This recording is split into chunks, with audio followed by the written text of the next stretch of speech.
नमस्ते यो बिहानी फेरि तपाईहरुलाई मेरो च्यानल आशिष गुरुङमा है स्वागत गर्छु। आजको फोर्थ ब्लगमा तपाईलाई स्वागत गर्छु। फोर्थ डेको सेकेन्ड सेवाको दिनमा हामी स्वागत गर्छु। आज सैटरडे है, यिनीहरू चाहिँ अब संगति हुन्छ नि त, किनभने हामी नेपालमा त जानु शनिबार संगति हुन्छ, त्यही भएर है मुखसुख धुइकिन संगति बसेर फेरि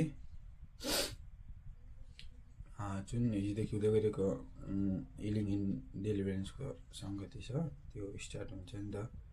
हुन्छ अहिले हेर्दै गर्नुहोस् है, जाँदैछ कि खुट्टाहरू देख्नुहुँदैछ होला है।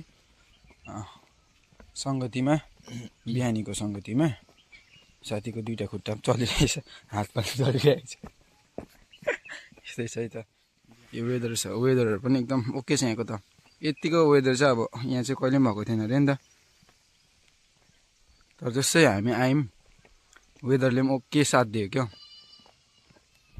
होइन साथी, के भन्छ? के भन्छ? जय मिसी सबैलाई गुड मर्निङ है। Good morning. एक्साइटेड छौँ आजको दिनको लागि पनि, किनभने थ्रु वेदर हामी बुझ्न सक्छौँ प्रभु कति फेभर छ भनेर।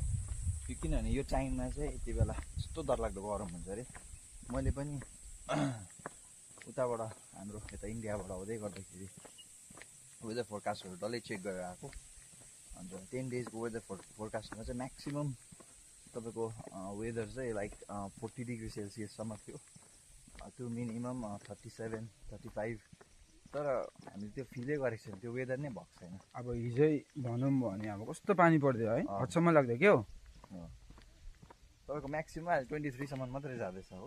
एकदमै प्रभुको फेभर हो। सो आजको दिनको लागि हामी एक्साइटेड होइन, किनभने अब प्रभुले त आफ्नो काम गरि नै रहनु भएको छ। सो हामी त्यो ठाउँमा उभिँदै गर्दाखेरि अझै प्रभुले शक्तिशाली काम गर्नुहुन्छ अब विश्वास छ।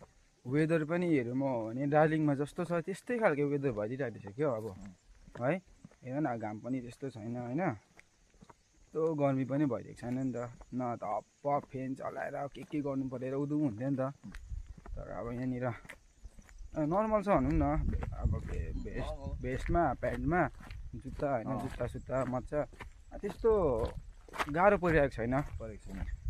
यति चाहिँ हो अब चर्चमा चाहिँ त्यो छाना अलिकति तातिएर मात्रै अलिकति गर्मीको महसुस हुन्छ होइन, नत्र भए त अब जाडै छ भनौँ न है।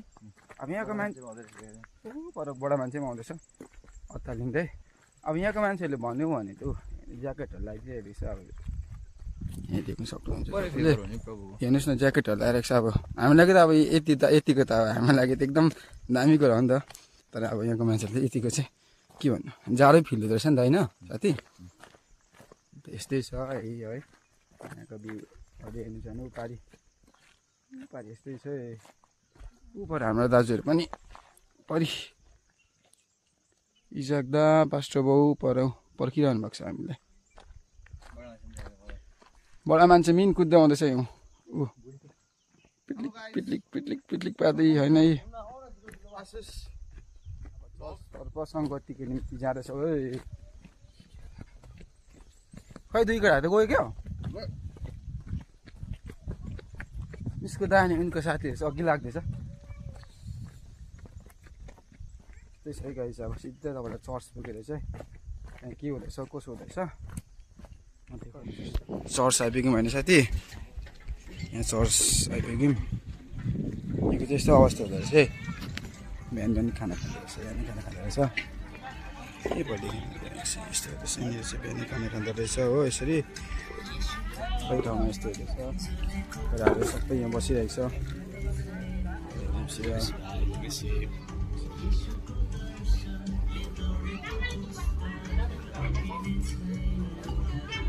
फिल्टर गरेर हाल्नु हजुर फिल्टर गरेर हाल्नु सेतो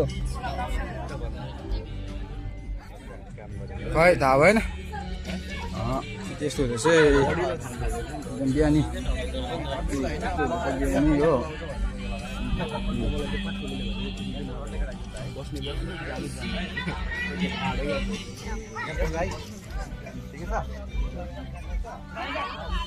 ठिकै छ भाइ।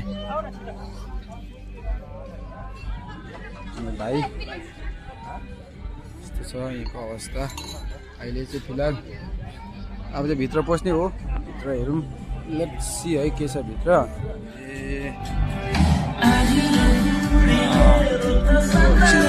हुन्छ यस्तो हो, यस्तो चाहिँ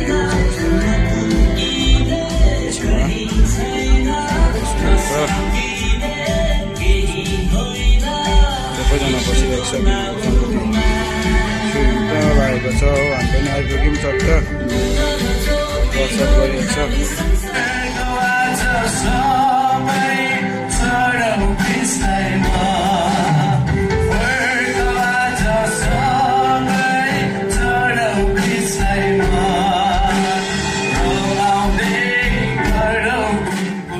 चाहिँ अहिले यस्तो चाहिँ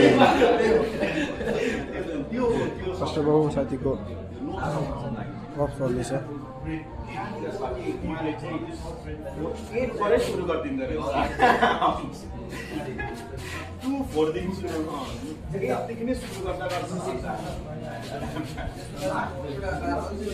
यस्तो छ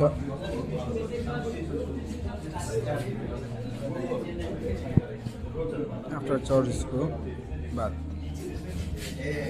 गफसफ चल्दैछ।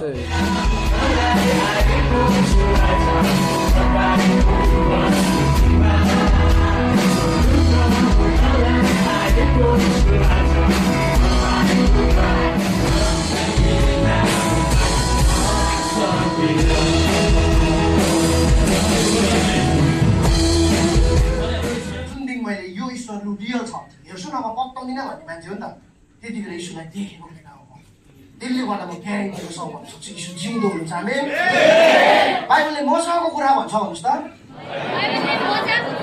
यदि भन्नुहोस् त यीशु नाउँमा दुई वा तीनजना भेला हुन्छ भने म त्यहाँ हुन्छु। यो वचन अनुसार यीशु प्रभु म विश्वास गर्छु तपाईँ यहाँ हुनुहुन्छ।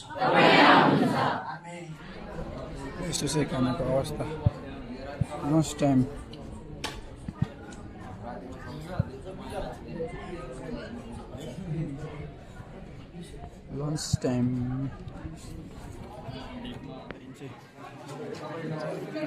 आउँदैछ यहाँनिर यस्तो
नचिनिकनै जानुहुन्छ। सँगै नै छुटकारा त पाउनुहुन्छ नि, तर यीशुलाई नचिनिकन जानुहुन्छ भने त्यो चाहिँ व्यर्थै हो। त्यो चाहिँ के अरे मेरो के हो? व्यर्थै हो। यीशु ख्रीष्टलाई तपाईँले चिन्न पर्ने हुन्छ। त्यो मान्छेले चाहिँ चिनेन, सँगै नै छुटकारा छोड्न मात्र राखे रे, चिनेन, जाँदैछ जाँदैछ जाँदैछ जाँदैछ जाँदैछ। एउटा धन्यवादी पनि छैन। आज यहाँ बाइबल यसरी छ, धन्यवादी भइकन उहाँको सामने आऊ। आमेन। सबैजनाले धन्यवाद भनिदिनुहोस् न। गर्दाखेरि सेवा सकेर चाहिँ यस्तो चाहिँ अवस्था, सबै आफ्नो आफ्नो व्यस्ततामा बात गर्दैछ होइन। म आफ्नो व्यस्ततामा यस्तो चाहिँ हेर्नुहोस् है, 7 बजिसक्यो तर पनि अँध्यारो भइरहेको छैन है। यस्तो छ है यहाँको भ्यूहरू। आफ्टर सेवा पछाडि यस्तो छ गाइज। सेकेन्ड डेको सेकेन्ड डेको सेवा चाहिँ यस्तो छ है। अब सक्यो आज सक्यो सबै सक्यो र अब एकछिनमा प्याकिङ सेकिङ गरेर चाहिँ रुमतर्फ जानुपर्छ है।